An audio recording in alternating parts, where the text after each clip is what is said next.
everybody, my name is Allie Burke and we're back at it again with another fat positivity cringe video. So I want to start this off by saying thank you so much for the love that you've given me in the past video, and also please don't send these people hate. I get it, they're dumb. However, it's a free country, it's a free world, people are allowed to be dumb, just like I'm allowed to make fun of them for being dumb. And with no further ado, let's get into it. About you as a couple? They don't. They assume that we're not together. We're always overlooked at airports. They definitely assume that we're not together. Well, if we are seated next to each other, there are a lot of times that the airline staff will assume that I'm trying to move away from him because of his size, or we will be asked by a late middle-aged heterosexual white couple that wants to sit together, and they don't realize that we are also trying to accomplish the same goal. Out of drag, I'm a big old black man. That's the last thing they would expect for me to be with Christopher. Because my partner defies so many Okay, so I've watched this through, and for the most part, it looks like they're just talking about how there's like a racial difference, how Christopher dresses in drag, and that's fine. You know, you can dress however you'd like.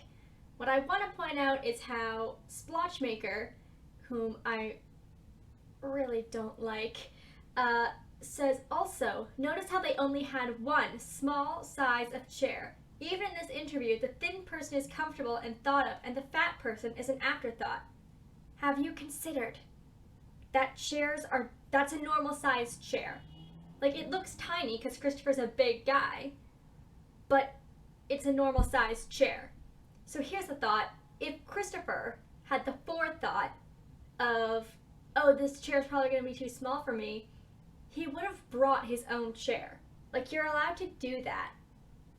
It's not, like, there's a lot of social justice-y talk happening in this video, and I support a lot of it because racism is a huge issue in our society, but the fat phobia is not actually the issue. This is a PSA for the skinnies. For the skinny bitches.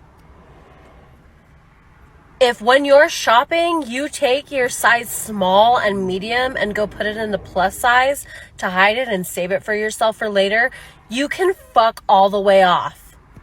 Like, honestly, it's so freaking rude.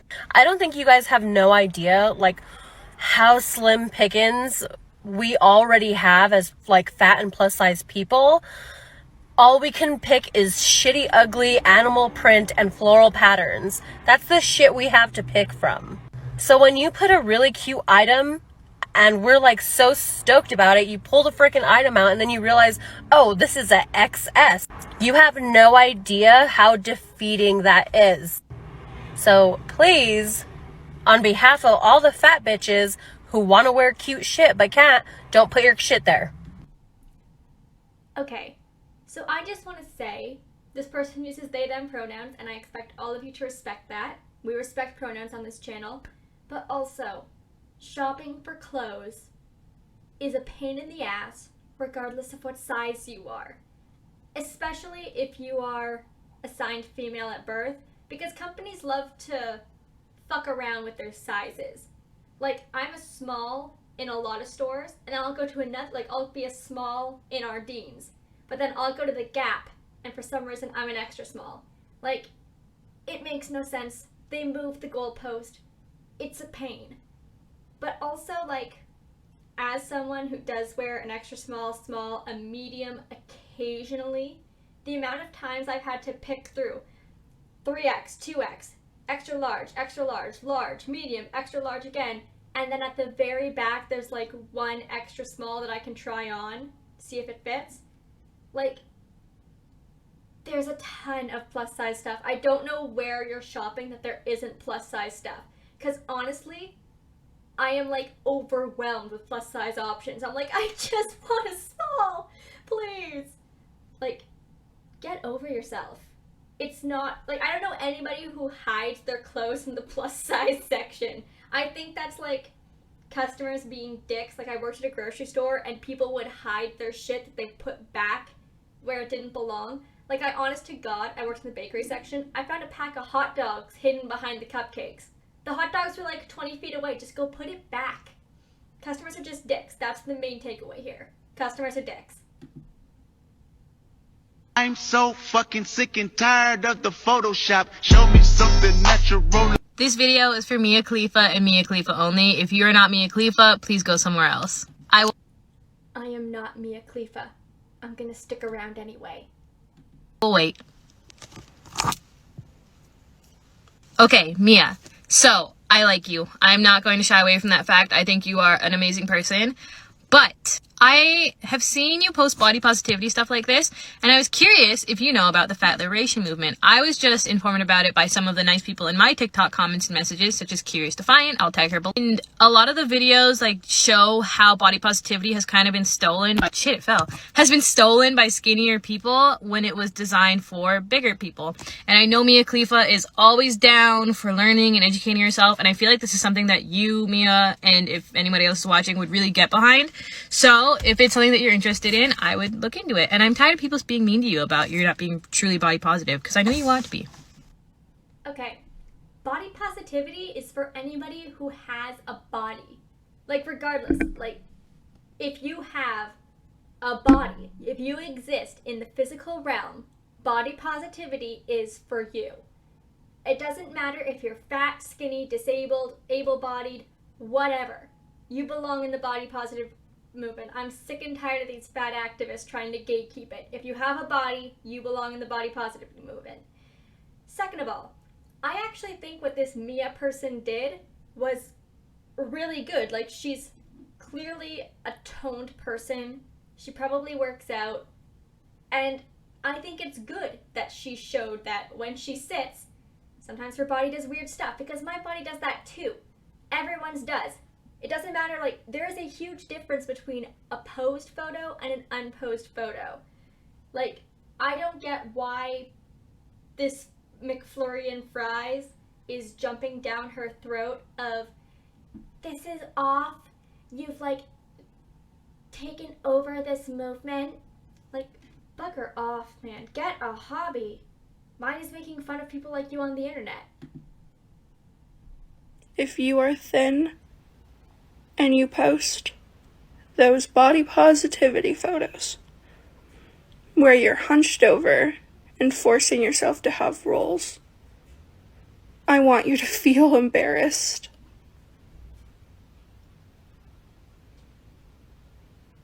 Because that's embarrassing. What's embarrassing is having false eyelashes that are like coming off at the corners. Like, girl, use proper glue. Second of all, I will pose my fine ass in any position I'd like, Miss Splotchmaker. Like, who are you to say body positivity is not for you? What are you gonna do to stop me? Sit on me? No. I will post my body with its natural look. Yes, I'm a thin person, and sometimes when I sit in a comfortable position, my body has rolls, and that's okay. And for any young teenager who stumbled upon my video by accident, first of all, do your homework. Second of all, it's normal. You don't have to starve yourself. You don't have to skip breakfast. You don't have to stop, having orange juice with your bagel in the morning. You can take a deep breath. It's okay. This person's being an idiot. Like, splotchy drives me up the goddamn wall, guys. It's not even funny. Oh, I hate her so much.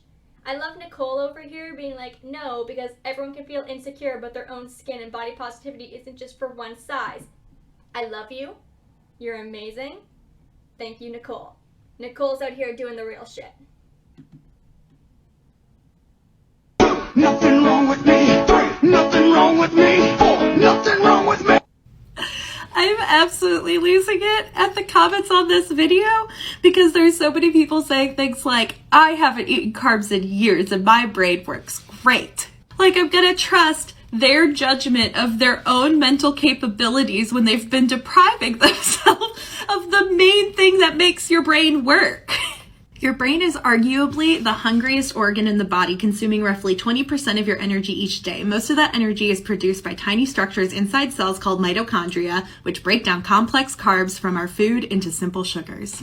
It just makes me wonder how much better off as a society we would be if people were just properly nourishing their bodies and not constantly trying to manipulate the way they look. Like, according to Boston Medical Center, 14% of all people in America go on diets each year. You need to eat enough to think straight. I just fucking hate diet culture.